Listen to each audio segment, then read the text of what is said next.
Good evening students. I hope आप सभी अच्छे होंगे। हम यहाँ पर डिस्कस कर रहे हैं हिस्ट्री। हिस्ट्री में print culture and the modern world. Print culture and modern world में जो आज हम डिस्कस करें, तो आज पार्ट थर्ड है। पार्ट थर्ड इसका, और इसमें हम डिस्कस करेंगे आज नेक्स्ट। उसमें अभी तक जो हमने डिस्कस कर लिया था, तो इंट्रोडक्शन किया था उसका, प्रिंट कहाँ से स्टार्ट हुआ, चाइना, जापान एंड कोरिया से। एंड फर्दर ये एक्सपेंशन इसका हुआ, ये एक्सपैंड हुआ, ये इसका जो कल्चर था प्रिंट कल्चर जापान में, जापान से बाद यूरोप में आया। यूरोप में इटली में सबसे पहले देखा गया, जो कि हमने डिस्कस किया था, है ना। इसकी कुछ अपनी लिमिटेशंस हुआ करती थी। और गुटेनबर्ग जो एक ट्रेवलर हुआ करते थे, उन्होंने ट्रेवलर एंड एक गोल्ड स्मिथ या मर्चेंट के बेटे या सन के बेटे कहा जाता है। इनके पास एग्रीकल्चर लैंड थी और फर्दर अदर चीज़ें थी। इन्होंने चीज़ों को डिजाइन करना स्टार्ट किया। इन्होंने मशीन भी बनाई थी, जो कि एज कंपेयर उस समय ये 250 सीट्स प्रिंट करती थी 1 आवर में, गुटनबर्ग की। और ये 300 सालों तक बराबर चली, और उस समय की ये सबसे टॉप मोस्ट उसमें आती थी। फिर नाउ एक्सपेंशन हुआ, प्रिंट रेवोल्यूशन की बात करेंगे अब। तो अभी तक तो देखा कि कैसे जो इनकी मशीन थी गुटेनबर्ग की, जो प्रिंटिंग मशीन, वो आती थी प्लेटॉन्स के आधार पर वर्क करती थी। और ये 250 सीट्स 1 घंटे में पर आवर निकालती थी। ऐसी मशीन 300 सालों तक कोई और नहीं आई। 26 करेक्टर्स को इन्होंने बताया था। और फर्दर अगर हम बात करें, तो प्रिंट रेवोल्यूशन स्टार्ट हुआ, the development of the news news new way of producing books. New न्यून एन लग चुका है, इसको हटा देना, ठीक है। New way of the producing books and transferred a lives of the peoples and changing their relationship to information and knowledge with the institutions and authorities. It influenced the popular जो perceptions था लोगों का, opened up new way of looking at a thing। जो print क्रांति हुई, पुस्तकें तैयार करने के लिए नए नए तरीके निकाले जाने लगे, लोगों का जीवन बदलने लगा। क्यों? क्योंकि बुक से पढ़ के अवेयरनेस आती थी, अवेयरनेस से लाइफ में कुछ ना कुछ आपके चेंजेस जरूर आएंगे। अगर आप, सिंपल सी बात, आपके प्रिंट किसके आप पर हैं, सिंपल सी बात है ना। तो जिस पर्सन के साथ आप, किसी कोई ऐसा पर्सन हो जो एक बेटर क्वालिटी रखता हो, एक सोशल हो, आप उसके साथ रहिए। तो after few days, after few year, आप भी उसी तरह से बिहेवियर आपका हो जाएगा। अब एक वो गाली देता हो और एक जो समाज में हर एक को क्रिटिसाइज करता हो, आप उसके साथ रहेंगे, तो आफ्टर सम टाइम आप भी सेम बिहेवियर करने लगेंगे। इसे ही कहते हैं लोगों के जीवन बदला, तरीका बदला। और थर्ड पॉइंट कह रहा है हमारा, changing the relationship to the information. सूचना और ज्ञान तथा संस्थाओं और जो प्राधिकारी हुआ करते थे, जो अधिकारी इंस्टीट्यूशन हुआ करते थे, के साथ उनके संबंध बदले। क्योंकि लोग जानने लगे, लोग अवेयर होने लगे, लोग सूचनाओं और नॉलेज के बारे में, रूसो जैसे लोगों के बारे में ज्ञान प्रिय होने लगे, उनका ज्ञान प्रसारित होने लगा।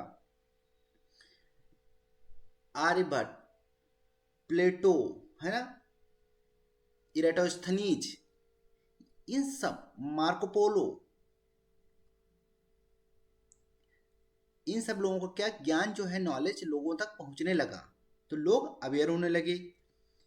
सेम फिर फोर्थ पॉइंट है, it influence the popular perceptions.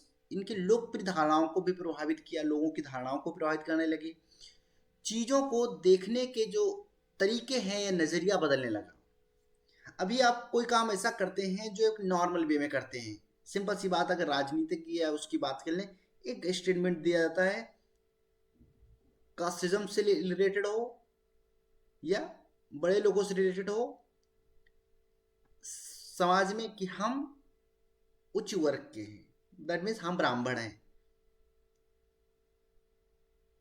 तो आप ब्राह्मण हैं तो क्या हुआ, आप क्षत्रिय हैं तो क्या हुआ, आपके पास नॉलेज तो नहीं है ना।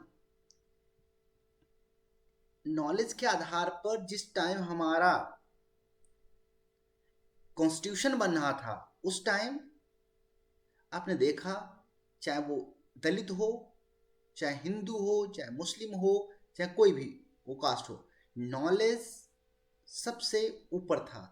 इसीलिए नॉलेज के आधार पर ही जो मेंबर, जो कमेटी थी, डॉक्टर कॉन्स्टिट्यूशन की जो कमेटी थी, उसका हेड बनाया गया था उनके सुपरविजन में, डॉक्टर भीमराव अंबेडकर जी को, जिनके सुपरविजन में उसको प्रारूप तैयार किया गया था कॉन्स्टिट्यूशन का, जो हमारा संविधान है। इसी तरह से अबुल कलाम आजाद, जो फर्स्ट एजुकेशन मिनिस्टर, इस तरह से मैनी ऑफ द पर्सन हुआ करते थे। तो ये रिवोल्यूशन आए, लोगों में चेंजेस आए, क्योंकि लोग जान रहे थे इंडियन जो नेशन, जो इंडिया में रेवोल्यूशन हुआ, उनके जो लेनिन के विचार हुआ करते थे वो पढ़े जाते थे, भगत सिंह पढ़ते थे। तो जाहिर सी बात, जब आप किसी के विचार पढ़ेंगे, किसी के परसेप्शन पढ़ेंगे, किसी की चीज़ों को जानेंगे, कहाँ पे फ्रांस में कैसे रिवोल्यूशन हुआ, तो आप भी उसको अप्लाई करने की कोशिश करेंगे, आप भी उस पर्सन, इसीलिए कहा जाता है कि आप सभी उस पर्सन के साथ रहिए जो आपको बेटर, आपको अंडरस्टैंडिंग दे सके, वो नहीं जो आपको उससे नीचे गिराए, है ना। ओके, आई होप आपको ये समझ में आ गया होगा। Now the impact of print revolution. अब प्रिंट रेवोल्यूशन जो था, उसका इम्पैक्ट क्या हुआ समाज पर या लोगों पर, है ना। तो इसकी हम बात करेंगे। A new reader, new reading public, three parts में डिवाइड करेंगे। Religious debates and fear of print and distance. तो एक नई जो पढ़ने वाली जनता थी वो उभर कर सामने आ रही थी। बी ऑप्शन में रिलीजियस के बाद धार्मिक बहसें और छपाई का डर, इनमें भी इसको भी समाप्त किया जा रहा था, क्योंकि उस टाइम भी बहुत सी चीज़ें चल रही थी पहले पूरे वर्ल्ड में, क्योंकि हम कंटेम्प्रेरी वर्ल्ड की बात कर रहे हैं, है ना। और प्रिंट एंड इंसिडेंट डिसेंट, ठीक है। तो हम ऐसी चीज़ों को प्रिंट किया जाएगा, उनको हम फर्दर समझेंगे आगे। नेक्स्ट, तो सबसे पहला है अ न्यू रीडिंग पब्लिक। इसमें हमने जो डिस्कस किया, नई पढ़ने वाली जनता सामने आ रही थी। नई पढ़ने वाली जनता के बारे में धीरे धीरे चीज़ें कुछ प्रचलित हो रही थी, लोग अवेयर हो रहे थे, लोग जान रहे थे। तो इससे a new reading public emerged, एक नई पीढ़ी का उदय हो रहा था। और जब नई पीढ़ी का उदय होगा, क्यों, साथ में दूसरा रीजन क्या था, printing reduce the cost of books. उधर प्रिंटिंग, इसमें भी एक रिवोल्यूशन आ चुका था, तो जो बुक्स थी उनमें क्रांति थोड़ी कम हुई, मतलब उनकी जो कॉस्ट थी वो कम होने लगी, जिससे क्या हुआ, लोग छोटे से छोटे या निर्धन जो भी हुआ करते थे लोग, वो सब चीज़ों को परचेज करने लगे, ठीक है। The time and the labour, the time and labour required to produce each book came down and multiple choice could be produced. अब क्या था, समय के साथ, है ना, समय और किताबें, प्रत्येक पुस्तक को तैयार करने के लिए आवश्यक श्रम कम हो गया, क्योंकि अब जो प्रिंटिंग थी ना, अब बढ़ने लगी, अब प्रिंटिंग थोड़ा डिजिटलाइज होने लगी थी। उस टाइम के अकॉर्डिंग डिजिटल तो अभी वो है, लेकिन वर्ड यूज कर सकते हैं रेवोल्यूशन, जैसा जैसा क्या डिजिटल, दैट मीन्स अगर पहले से कुछ बेटर हो रहा है तो वो बेटर एडवांसमेंट है, तो एडवांसमेंट की तरह वो चीज़ें बढ़ रही थी, छापा खाना बढ़ रहा था, 250 से पेज निकाले जा रहे थे पहले, एक पेज एक वुड्स ब्लॉक पे लिखा जाता था। अभी क्या थी, चीज़ें बढ़ रही थी, और उसमें आप प्रिंटिंग एडवांस हो चुकी थी।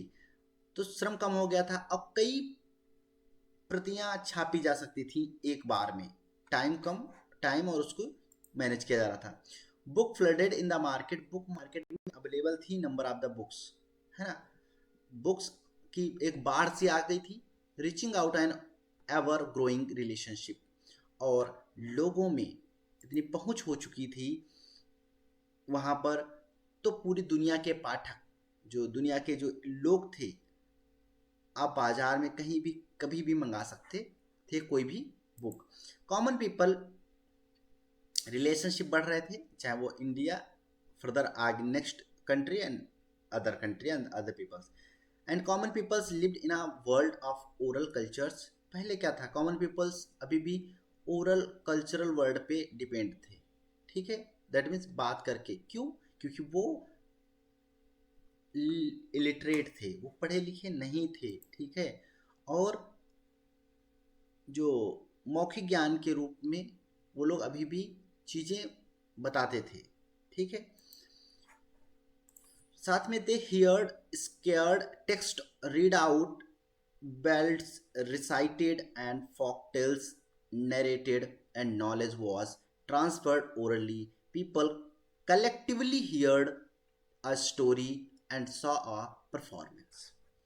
आपने देखा होगा कि लोग पहले एक पास बैठते थे, कोई एक कहानी सुनाई जाती थी, उसके सुनते थे, और लोग कहानी या नाटक या नौटंकी की उसमें उसको चरितार्थ किया जाता था, उस पर्टिकुलर कहानी को देख के समझते थे और सुनते थे।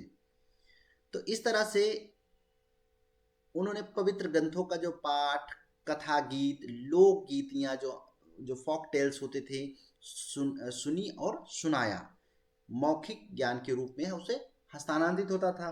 लोगों ने जो सामूहिक रूप से कोई कहानी सुनी या कोई प्रदर्शन करते थे और उसी के आधार पर वो समझते थे। But before the age of print, ये सब एज ऑफ, हम थोड़ा लिटिल बिट एशियन टाइम की बात करते हैं। अब क्या हुआ, जब एज ऑफ प्रिंट स्टार्ट हुआ, ठीक है, books were not only the expensive but they could not be produce in a sufficient numbers. Age print के एज के टाइम हम बात करें तो एक्सपेंसिव तो नहीं थी बुक्स, बट वो इतनी मात्रा में प्रोड्यूस नहीं हो पा रही थी, नंबर ऑफ द जितनी मात्रा में होनी चाहिए, जैसी डिमांड थी मार्केट में, उस तरह से वो प्रिंट नहीं की जा सकती थी। इस वजह से थोड़ा लोगों में प्रॉब्लम्स लोगों को फेस करनी पड़ रही थी। तो इस तरह से आपने अभी यहाँ पर जो 4-5 पॉइंट देखा कि कैसे लोग उसमें बदलाव आने लगे, है ना। अब एज ऑफ प्रिंट आया, और then but the transition was not to the so simple. Books could be read only by the literate, and the rate of the literacy is most European countries were very low till the 12th century. अब 12th century तक की हम बात करें, जो literacy का rate था वो लो था, that is a most problematic condition in the European peoples के लिए ये कंडीशंस थी। क्यों, अब आप समझ सकते हो।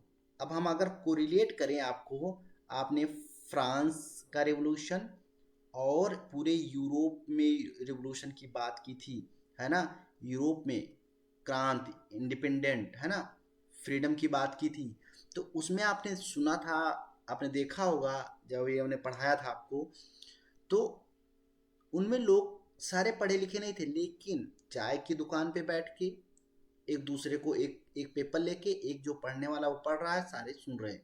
तो इस तरह से चीज़ों को बढ़ाया जाता था, लोगों तक अवेयर किया जाता था लोगों को। वही इंडिया में भी होता था, लेकिन जब सब लिटरेट होने लगे, लिटरेसी रेट बढ़ने लगा, तब चीज़ों की डिमांड हुई, और तब जो यहाँ पर जो न्यू रीडिंग जो पब्लिक थी वो इमर्ज होने लगी, और वही हमारी जो पब्लिक थी वही आगे बढ़ के रिवोल्यूशन करती है और रिवोल्यूशनरीज बनते हैं, ठीक है। सो प्रिंटर्स बिगेन पब्लिशिंग पॉपुलर जो ballads and folktales, and books would be profusely illustrated by the pictures. अभी क्या थी, अब प्रिंटर्स प्रिंट करने लगे थे, ठीक है, और साथ में पुस्तकों पर चित्रण भी किए जाने लगे थे। आपने देखा होगा पुरानी बुक्स, उनमें चित्र फोटोग्राफी आती थी। ठीक है, these were then sung and recited at a gathering in a village, and travelers in towns, and oral cultures thus entire print and printed materials was orally transmitted. अब क्या था, अब गांव की चीजें थी, ठीक है।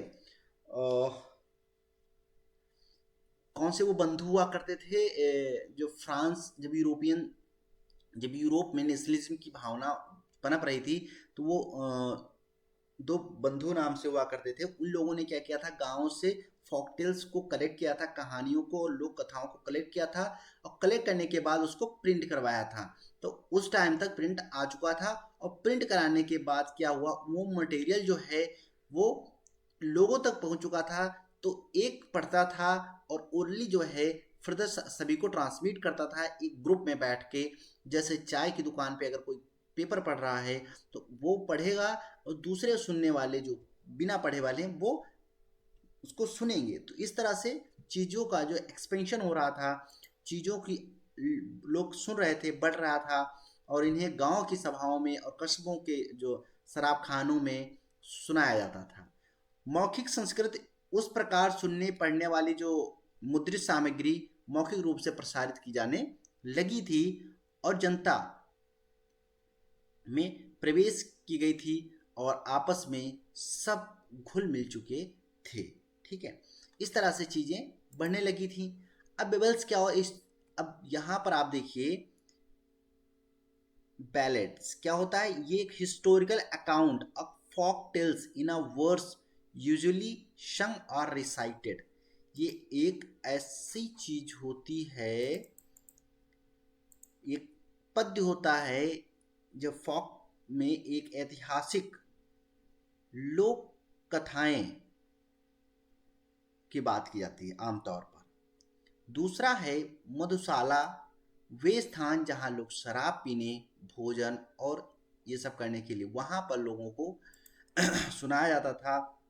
जो हम ये आप टालवेनर्स देख रहे हैं, टालवेनर्स देख रहे हैं, ये प्लेस था जहाँ पर लोग इकट्ठा होते थे, ड्रिंक करते थे अल्कोहल की, फूड को सर्व किया जाता था, और फ्रेंड के साथ मीट करते थे और न्यूज को एक्सचेंज करते थे लोग। तो जो तवर्न्स है प्लेस, वो मधुशाला है ना, मधुशाला याद रखिएगा।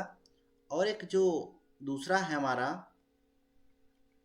जो बैलेट्स की बात करते हैं हम, है ना, वो एक हिस्टोरिकल प्लेस अकाउंट होता है ऐसा। ठीक है, ये एक जो ग्रंथ के उसमें बोल सकते हैं हम, ग्रंथांतिक को बोल सकते हैं कि वो होता, ग्रंथांतिक होता है। ठीक है, फर्दर नेक्स्ट सेकंड पॉइंट हमारा था उसमें religious debates and fear of print. अब क्या था, धीरे धीरे समाज अवेयर होने लगा, समाज में न्यूज लोग पढ़ने लगे, प्रिंट मटेरियल सर्व होने लगा।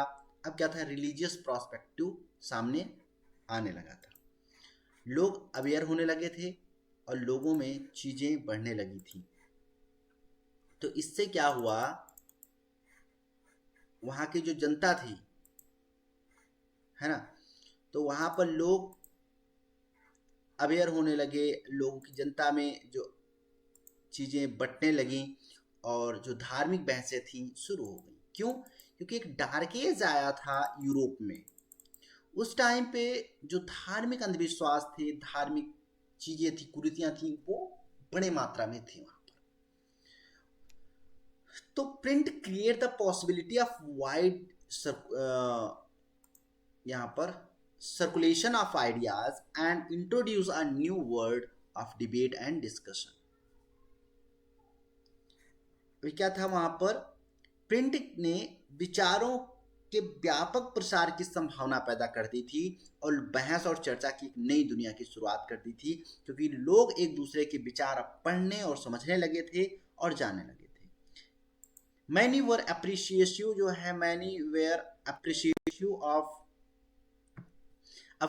of effects that easily access to printed word and wider circulation of the books could be have on people's mind. अब क्या था, मेरी कई लोग इस बात से आशंकित थे, ठीक है, आशंकित हुआ करते थे, अप्रीहेंसिव हुआ करते थे ऑफ द इफेक्ट्स से, कि इससे जो मुद्रित शब्दों तक आसान पहुंच और पुस्तकों के व्यापक प्रसार पर लोगों के दिमाग पर क्या प्रभाव पड़ सकता है। ये उस टाइम का प्रिंट का प्रभाव था। और अगर प्रेजेंट टाइम में बात करें तो प्रेजेंट टाइम में विजुअल इफेक्ट्स का इम्पैक्ट देखने को मिलता है ना। तो ये चीज़ें समाज जब बदल रहा था तो वो कई रॉन्ग वे में उसको इंटरप्रेट किया जा रहा था। जैसे प्रेजेंट टाइम में यहाँ पर प्रिंट से विजुअल होने लगा, है ना, तो वो इफेक्ट देखने को मिलता है। अभी आप उसको समाज में ये देख सकते हैं। जो रिबेलियस एंड जो रिलीजियस थॉट्स माइंड सेपरेट। अब क्या थे वहाँ पर, विद्रोही जो रिबेलियस हुआ करते थे एंड जो इरिलीजियस हुआ करते, अधार्मिक विचार फैल सकते थे, ऐसा लोग वहाँ के मानने लगे थे, लोगों के माइंड में चीज़ें चलने लगी थी। The authority of valuable literature would be destroyed. अब जो धार्मिक जो अधिकारियों और राजाओं के साथ मूल्यवान जो साहित्य हुआ करता था, क्योंकि वैल्यूएबल लिटरेचर की बात की गई, मूल्यवान साहित्य की सत्ता नष्ट ना हो जाए। क्योंकि आज इतनी सोशल मीडिया जो बढ़ चुकी है उसमें फैक्ट्स तो गुम ही हो गए हैं। लोग किसी न किसी बात को लेके शुरू हो जाते हैं। अभी एक न्यूज़ चैनल जो इजराइल मुद्दा चल रहा है, उन्होंने बता दिया कि इजरायली जो यहूदी हुआ थे वो अकॉर्डिंग टू महाभारत यादव हुआ करते थे, वो पश्चिम की तरफ मूव कर गए और जाके इजराइल में रह गए, वो यहूदी बने। भाई क्या ये सब, थोड़ा विचार करें। टीआरपी अपनी बढ़ाने के चक्कर में ये सब नहीं, तो इसीलिए आप ऑथेंटिक न्यूज़ को फॉलो करें, ठीक है। तो यहाँ पर क्या हो रहा था, मूल्यवान साहित्य सत्ता नष्ट हो जाएगी, ऐसा लोगों के माइंड में डर चल रहा था। छपाई का डर था ये, है ना, ये छपाई का डर चल रहा था लोगों के मन में, कि कहीं ऐसा ना हो जाए कि जो है वो सब नष्ट हो जाए, है ना। और रिलीजियस डिबेट चालू हो चुकी थी, इस इमेज में आप उसको देख सकते हैं। तो expressed by the religious authorities and monarch as well as many writers and artists, this annexity was basis of the widespread and criticism of the new printed literatures that had begun to the circulate।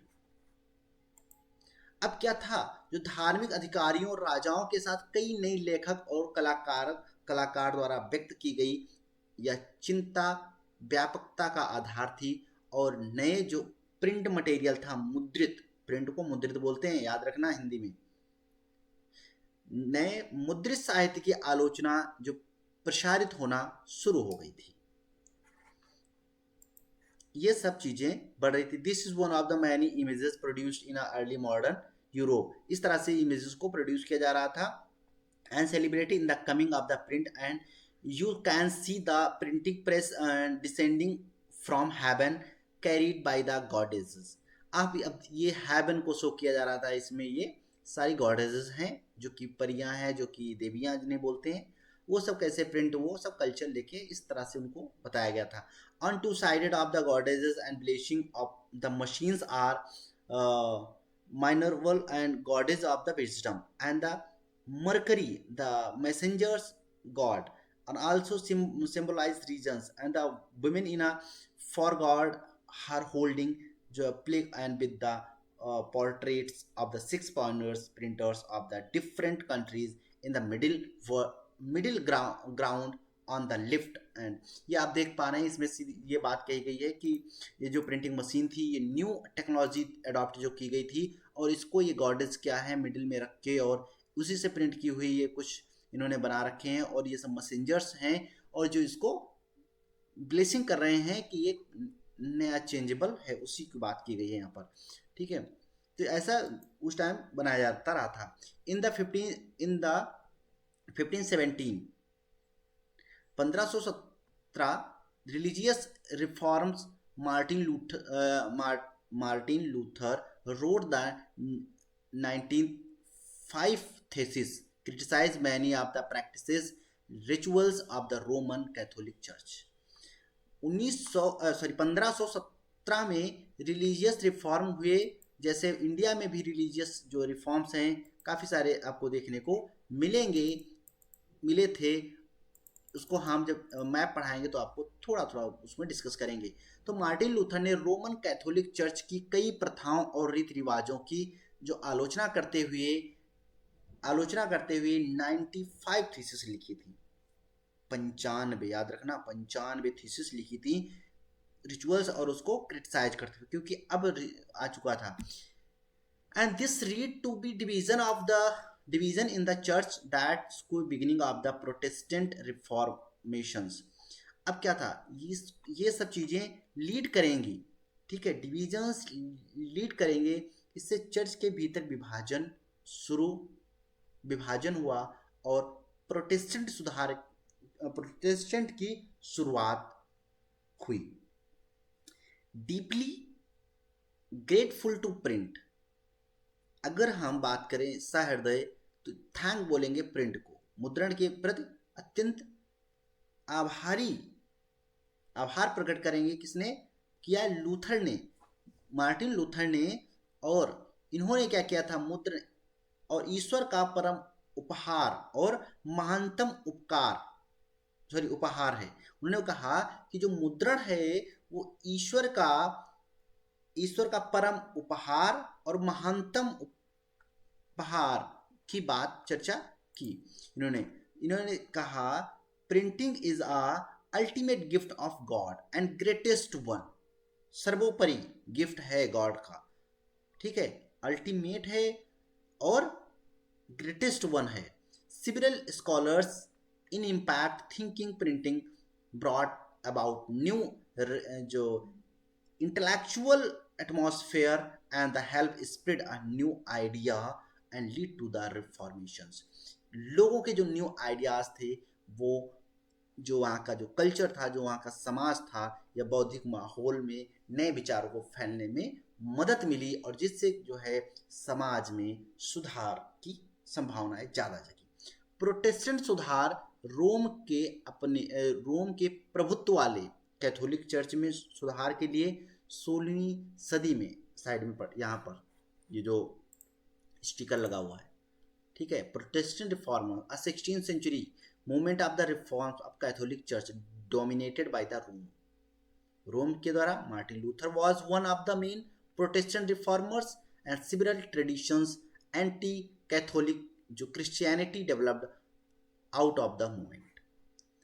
इसमें क्या हुआ, इस Martin Luther ने प्रमुख Protestant सुधारकों में से एक थे। कैथोलिक जो विरोधी ईसाई धर्म की कई परंपराएं इस आंदोलन से विकसित हुई और इसमें ग्रेटेस्ट जो स्टार्टिंग थी 1517 में मार्टिन लूथर के द्वारा 95 थीसिस लिखने के साथ ही रोमन कैथोलिक चर्च को क्रिटिसाइज किया गया और उससे जो है रिचुअल रीति रिवाजों के बारे में बात की गई। आई होप आपको ये पॉइंट समझ में आ गया। थर्ड पॉइंट डिस्कस करेंगे, प्रिंट एंड डिसेंट्स, ठीक है, डिसेंट्स की बात करेंगे। इसमें जो थी मुद्रण तकनीक और मुद्रण तकनीक के साथ जो एक डिसेंट्स थी, असहमति उत्पन्न हो रही थी, उसकी बात करें।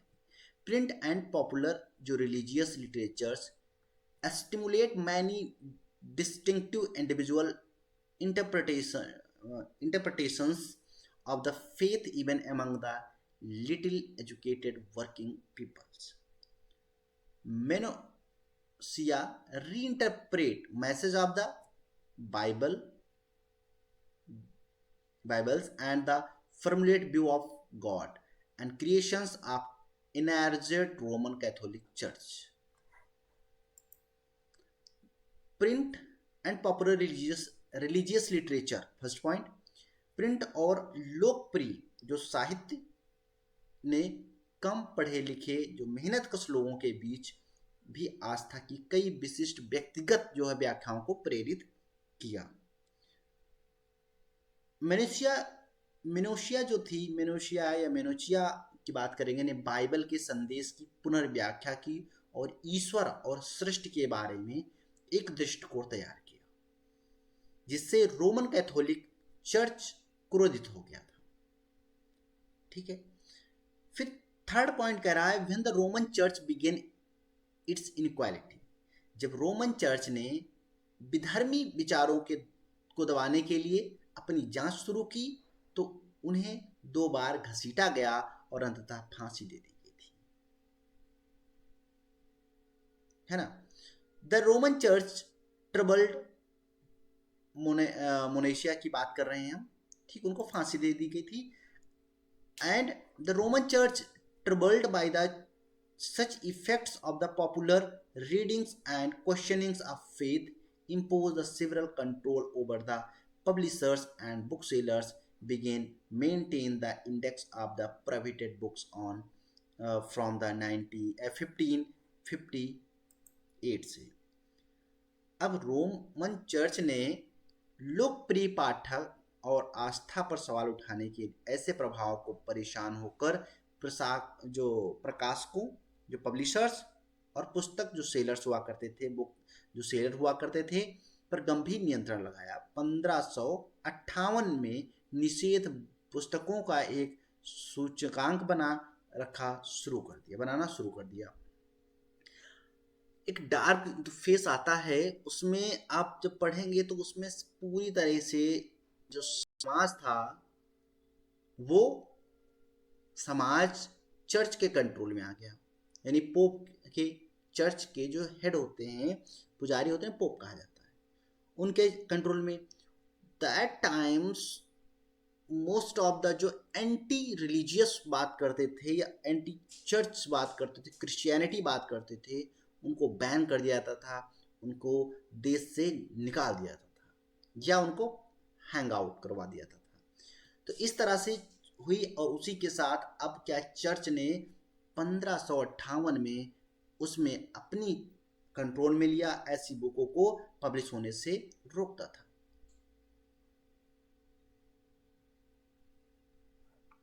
अब ये एक यहां पर द मैकब्रेड डांस, एक भयावह डांस प्रस्तुत करने वाली ये इमेज है जो कि प्रिंट की गई है, बनाई गई है 16th सेंचुरी में।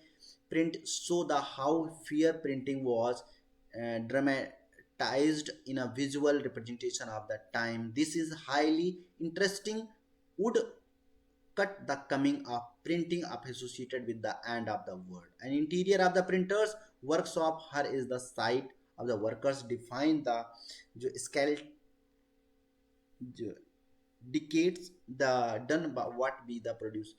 अब ये क्या था, इस चीज से क्या प्रोड्यूस किया जा रहा है, क्या रखा जा रहा है, इस सब चीज़ों पर ध्यान देने के लिए इन सब चीज़ों का गठन कर दिया गया था। नाउ अब हम अगर डिस्कस करेंगे तो ये है हमारा एक एक्विजिशन क्या होता है, और एक्विजिशन के साथ साथ चीज़ों को हम डिस्कस करेंगे। तो ये कुछ हमारा एक्स्ट्रा उसमें है जो कि अब इंक्विजिशंस की बात करेंगे तो ये एक जो विधर्मियों की पहचान करने और उन्हें दंडित करने के लिए identifying and punishing of the heretics की बात की जाती है। कैथोलिक अदालत हुआ करती थी, ठीक है। जो हेरेटिकल्स क्या होते थे, हेरेटिकल्स एक विधर्मी होते थे। विधर्मी किसे कहते हैं, ऐसी मान्यताएं जो चर्च को की स्वीकृत नहीं है, शिक्षाओं का पालन नहीं करती है, वो विधर्मी मानी जाएगी। अभी हमने बताया, तो उसे हेरेटिकल्स के माध्यम से आप जान सकते हैं। ठीक है, फिर यहाँ पर आप थर्ड पॉइंट आप देख पा रहे हैं, ये हेरेक्ट विधर्मी इनक्विजिशंस, जो लोग ऐसे होते थे जो विधर्मी होते थे, उनको पनिश करने की एक ऐसी कोर्ट बनाई गई थी, कैथोलिक कोर्ट थी इनक्विजिशंस के नाम से। ये विधर्मी लोग हुआ करते थे, और जो सेटिसाइड की बात करते हैं, इसे हम तृप्ति, जो तृप्ति की बात करते हैं, संतुष्टि के बिंदु से कहीं अधिक पूर्ण होने की अवस्था की हम बात करते हैं इस उसमें। फिर आप नीचे देख पा रहे हैं सेडिटियस, ये देशद्रोही कार्य, भाषण और लेखन जैसे सरकार के विरोध के रूप में देखा जा सकता था। ठीक है, इस तरह से चीजें थी सेडिटियस, है ना। तो ये विधर्मी, इन चीज़ों को हम यहाँ पर पढ़ें। फियर ऑफ द बुक्स आपको मार्टिन लूथर का हमने बता ही दिया था। नाउ फोर्थ जो है नेक्स्ट पार्ट में देखेंगे, क्योंकि नहीं तो वीडियो जो है हमारा ये बड़ा हो जाएगा। So thank you so much. Please अगर आपको चीज़ें समझ में आ रही हो तो चैनल को लोगों तक आप भेजिए, बताइए कि यहाँ पर पूरी SST अवेलेबल है विद एक्सप्लेनेशन के साथ, और आपको क्या चाहिए एक्स्ट्रा में वो आप कमेंट बॉक्स में बता सकते हैं, हम उस पर वीडियो बना देंगे। Thank you so much.